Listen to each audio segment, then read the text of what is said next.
From ancient folklore to modern news headlines, the idea of demonic possession has haunted human imagination for centuries.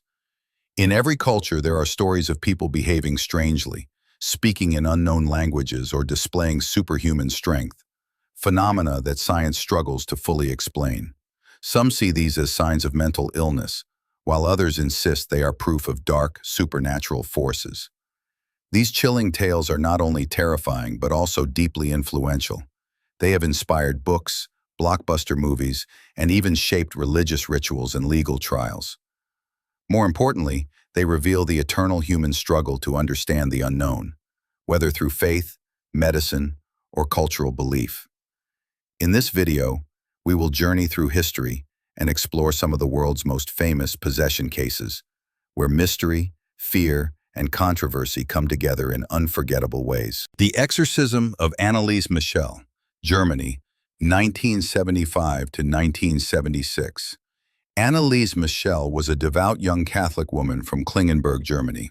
In her teenage years, she began to suffer from severe epileptic seizures and depression. Despite receiving medical treatment, including powerful anti-seizure drugs, her condition worsened.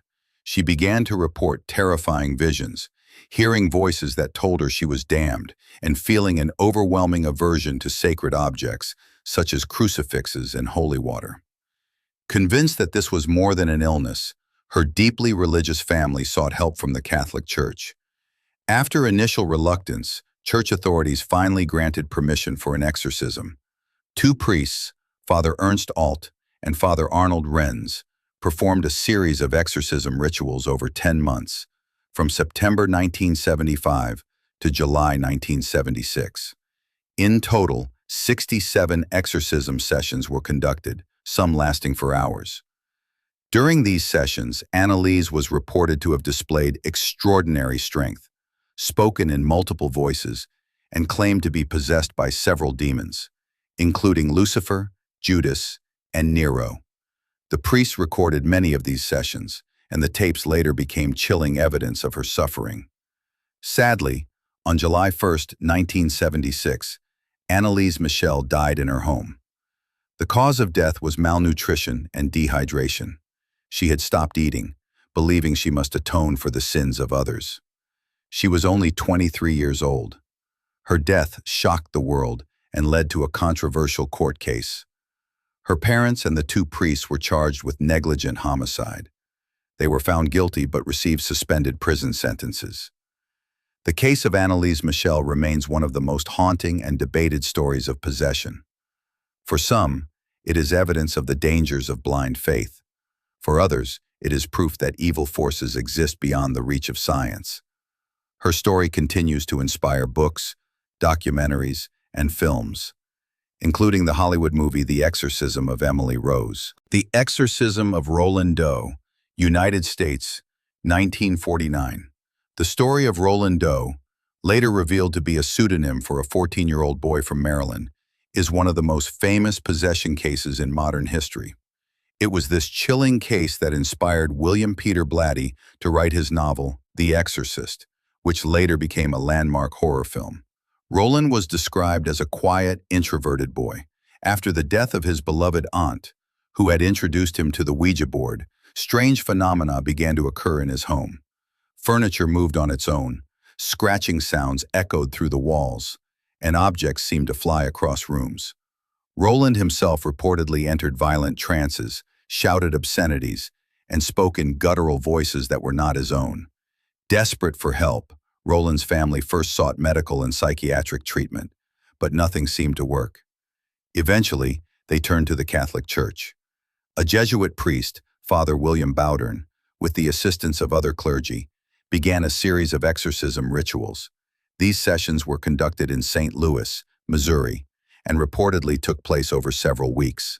Witnesses, including priests, nurses, and family members, claimed to observe supernatural phenomena: the boy levitating above his bed, objects flying across the room, words and symbols mysteriously carved into his skin, and his ability to speak Latin phrases he had never learned.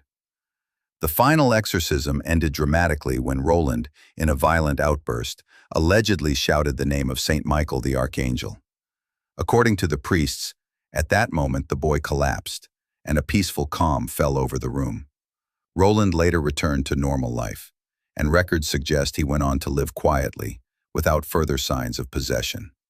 This case remains controversial. Believers see it as undeniable proof of demonic forces, while skeptics argue it was a combination of psychological illness and the power of suggestion.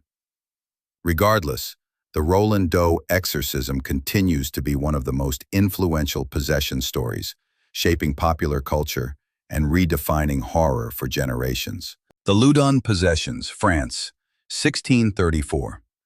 In the early 17th century, the quiet French town of Loudun became the center of one of the most infamous possession cases in history. It began when several Ursuline nuns at the local convent started displaying bizarre and uncontrollable behaviors. They screamed blasphemies, convulsed violently, claimed to see visions of demons, and even accused unseen spirits of tormenting them. The hysteria quickly spread through the convent, with dozens of nuns exhibiting similar symptoms. Soon, they pointed to a single man as the cause of their suffering, Father Urbain Grandier, the parish priest of Loudun. The nuns alleged that he had bewitched them through a pact with the devil. Grandier was already a controversial figure. Known for his eloquence and independence, he had made powerful enemies among both local officials and church authorities. The accusations against him escalated into a full-blown trial. During the proceedings, the nuns publicly reenacted their possessions, screaming and convulsing in front of large crowds. Witnesses claimed to hear them speaking in tongues and levitating, spectacles that both terrified and fascinated onlookers. Despite Grandier's strong denials and the lack of credible evidence, he was convicted of witchcraft. In 1634, he was brutally executed, burned alive at the stake, while the possessed nuns reportedly shrieked in triumph. The Loudun possessions became one of the darkest religious scandals in French history. Many historians today believe it was a tragic mix of political rivalry, personal vendettas, and mass hysteria, rather than genuine demonic possession. Still, the case remains a chilling reminder of how fear, power, and superstition can destroy lives. Clara Germana Celle, South Africa, 1906. In 1906, in Natal, South Africa, a 16-year-old orphan girl named Clara Germana Celle became the center of a chilling possession case. According to reports, Clara had secretly made a pact with the devil, offering herself in exchange for worldly benefits. Shortly afterwards, she began to exhibit terrifying symptoms. Witnesses, including nuns and priests at her mission school, claimed that Clara spoke in languages she had never learned, such as French, German, and even Latin. At times, her voice would change drastically, shifting from a young girl's tone to deep, guttural growls. She was said to display supernatural strength, resisting the hold of several strong men, and she developed an uncanny ability to reveal the private thoughts and sins of those around her. Even more shocking were the claims that Clara could levitate. On several occasions, she reportedly rose nearly 5 feet into the air, terrifying all who saw it. Holy objects such as crucifixes and holy water caused her to react violently, further convincing the clergy that she was possessed by a demonic force. The Catholic Church eventually authorized an exorcism. 2 priests conducted the ritual, which lasted 2 days. The struggle was fierce. Clara screamed, thrashed, and showed violent resistance. But at the climax of the ceremony, she is said to have finally broken free from the demonic presence. Afterward, Clara reportedly returned to normal life, calm and at peace. The possession of Clara Germana Celle remains one of Africa's most notorious exorcism cases. To believers, it stands as undeniable proof of the supernatural. To skeptics, it reflects the power of suggestion, cultural belief, and psychological illness. Yet the dramatic details of her levitation and her ability to speak unknown languages ensure that her story continues to fascinate and terrify more than a century later. The Smurl Haunting, United States, 1974 to 1989.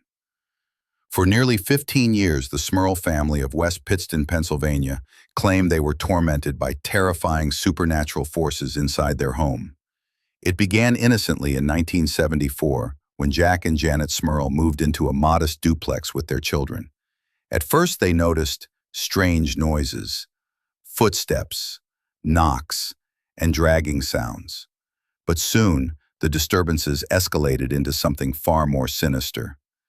The family reported foul smells that filled the house, deep growling voices, and shadowy figures moving through rooms.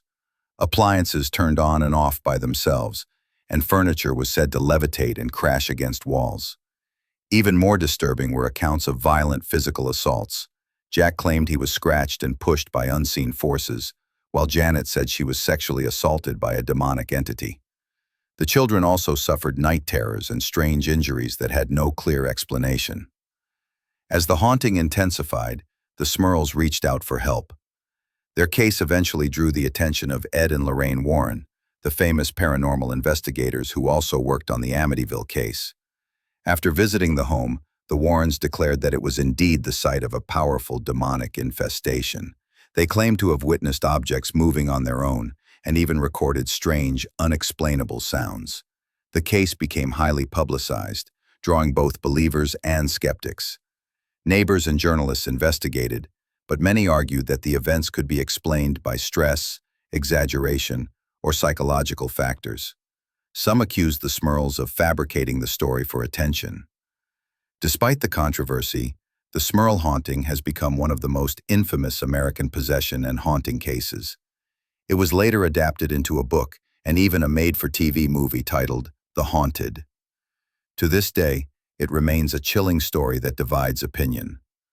Was the Smurl family truly under attack by demonic forces, or was it the product of fear and imagination? Looking at these possession stories, one thing becomes clear. They are not just about demons or the supernatural, but also about human fear, faith, and psychology. In every case, we see a struggle between science and religion, reason and belief. Personally, I believe that while some details may be exaggerated or misunderstood, these stories reflect very real human suffering, whether from mental illness, social pressure, or cultural belief in the supernatural. They remind us of how powerful the human mind can be, both in creating terror and in seeking hope. If you ever hear stories about possession, remember to approach them with both open-mindedness and caution. On one hand, respect people's beliefs and experiences, especially in cultural or religious contexts. On the other hand, always consider rational explanations, medical, psychological, or social factors before concluding that something supernatural is involved. Most importantly, if someone shows signs of distress, seek professional help, doctors, therapists, or counselors. Faith and tradition can provide comfort, but science and mental health care are crucial in ensuring safety and recovery. In the end, perhaps the best protection against demons is knowledge, compassion, and a balanced mind. Whether we interpret them as the work of evil spirits, psychological disorders, or episodes of mass hysteria, stories of possession have always fascinated and unsettled humanity. They remind us that even in the modern age, there are experiences that cannot be easily explained, that linger in the shadows of science and faith. These cases raise timeless questions. How far can science go in explaining the mysteries of the human mind? How much power does belief hold over our thoughts, emotions, and behaviors? And where do we draw the line between spiritual experience and psychological suffering? Perhaps this is why possession stories remain so powerful. They are not only tales of horror, but also mirrors reflecting our deepest fears, our struggles with the unknown, and our search for meaning in a world full of mystery. So, as we close this journey through history's most infamous possessions, one question remains for you. Do you believe these were real encounters with the demonic, or are they powerful reminders of the human mind's complexity?